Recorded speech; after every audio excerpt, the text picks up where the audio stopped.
Hello, welcome to Lesson 5. Lesson 5 is a fun lesson. I think it's a fun lesson. It's about growing older, but wanted to include a common theme of growing older but not up, so to speak. This idea of staying young. And we have 11 articles to read. Most of these are really short, 2 to 3 pages. And many are either research overviews or newspaper articles, articles from Time Magazine, that type of thing. So don't be too depressed or concerned when you see the 11 articles spread between 2 pages. It's interesting reading, to be honest. I've also included a short overview of one of your first articles. We have a Pew Research Study article that provides a really good overview of aging, expectations versus reality.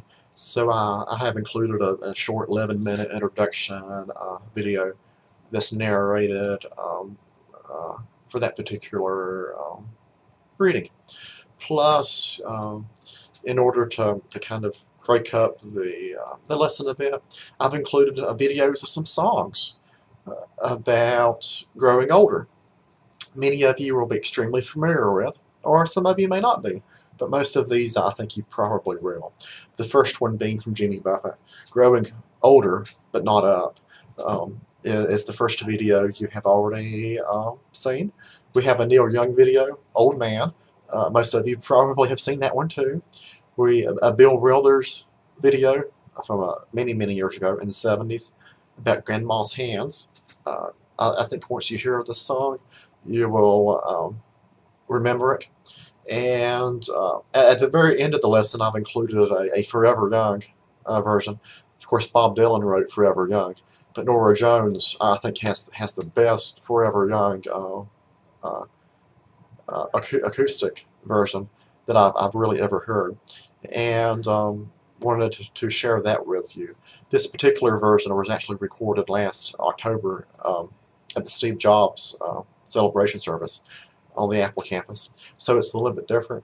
But again, I'm including the songs not only for entertainment value, yes, but listen to the lyrics. For many of the songs, I was able to provide copies of the lyrics, so read the lyrics. And I had a professor once at Wake Forest that was convinced that art and music and culture was reflective of the perception of society.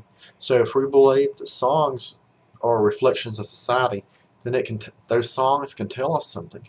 And I would really like to know from each of you what the songs tell us about our views about society. And that will actually be one of our discussion questions, hopefully, for this lesson. Hope we have fun this lesson. I look forward to all of us communicating about the material, and take care.